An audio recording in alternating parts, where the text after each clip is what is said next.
মানুষ অনেক আশা করে, অনেক সময় আশা তারও পূরণ থাকে, আবার অনেক সময় আল্লাহ পূরণ করে দেয়। এই কাজ করতে করতে আসরের পরে হঠাৎ খবর পেলাম সরকারের একজন উপদেষ্টা, যিনি বাংলাদেশ সুপ্রিম কোর্টের একজন সিনিয়র আইনজীবী, 2001-05 সাল তিনি ছিলেন অ্যাটর্নি জেনারেল এবং বর্তমানে তিনি উপদেষ্টার দায়িত্ব পালন করছিলেন, জনাব এফ হাসান আরিফ। তিনি ইন্তেকাল করেছেন। সজ্জন ব্যক্তি ছিলেন, আমাদের দুঃখের সময়, কষ্টের সময় তাকে আমরা পাশে পেয়েছি। তিনি আমাদেরকে অনেক লিগ্যাল অ্যাডভাইজারি সার্ভিস দিয়েছেন, কিন্তু কোনোদিন জোর করেও আমরা তাকে 10টা টাকা দিতে পারিনি।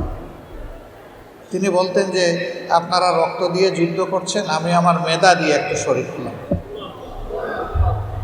আল্লাহ তাআলার দরবারে দোয়া করে আল্লাহ তাকে ক্ষমা করুন, তার প্রতি রহম করুন এবং আল্লাহ তার জান্নাতের মেহমান হিসেবে তাকে কবুল করুন।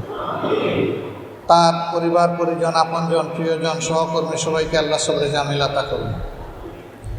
ওখান থেকে প্রিয় সংগঠনের আরেকজন একজন জ্যেষ্ঠ দায়িত্বশীলকে দেখতে গেলাম ইবনে সিনা হসপিটাল। ওখানে যাওয়া মাত্রই শুনলাম যে আরেকজন প্রিয় সহকর্মী তিনি দুনিয়া থেকে বিদায় নিয়েছে। মহানগরীর উত্তরের একজন রুকন ছিলেন খুরশেদ আলম সাহেব, তিনি ইন্তেকাল করেছেন ইবনে সিনা। পাশাপাশি বেড, মৌলানা রফিউদ্দিন সাহেব একটা বেডে, মাঝখানে একটা বেড রেখে পরের বেডে ওনার মরদেহ পড়ে আছে। আমরা জানি না কার কখন ডাক চলে আসে।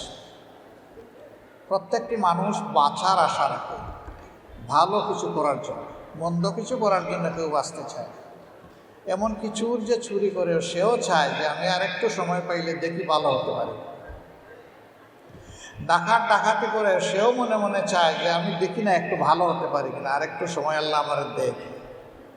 কিন্তু শয়তান ভুলাই দেয়। আল্লাহ তাআলা মানুষের জীবন সম্পর্কে বলতেছেন, আল্লাযী খালাকাল মাউতা ওয়াল হায়াতা লিয়াবলুয়াকুম আইয়ুকুম আহসানু আমালা ওয়া হুয়াল আজিজুল হাকীম। তিনি সেই মহান সত্তা যিনি তোমাদেরকে মৌত এবং হায়াত এই দুই নিয়ামত দান করেছেন। আগে আল্লাহ মৌতের কথা বললেন, এরপরে হায়াত। অথচ আমরা তো হায়াত আগে পেয়েছি, মৌত না পরে আসবে। উদ্দেশ্য বলতেছেন যে আমি দেখতে চাই কে কতটুকু ভালো আমল করে। এবং তোমরা জেনে রাখো তিনি অত্যন্ত পরাক্রমশালী এবং তিনি ক্ষমাশীল।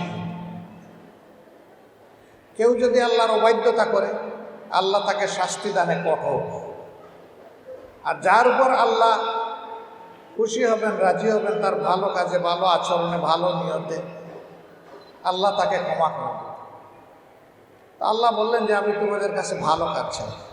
এখন ভালো কাজ কোনটা? ভালো কাজ কারা করে? নবী করিম সাল্লাল্লাহু আলাইহি ওয়াসাল্লাম ইরশাদ করছেন, খায়রুন নাস মান ইয়ানফাউন নাস। তোমাদের মধ্যে তারাই ভালো মানুষ যারা মানুষের কল্যাণের ধান্দায় সবসময় থাকে, খুঁজতে থাকে কোথায় একটু মানুষের উপকার করে।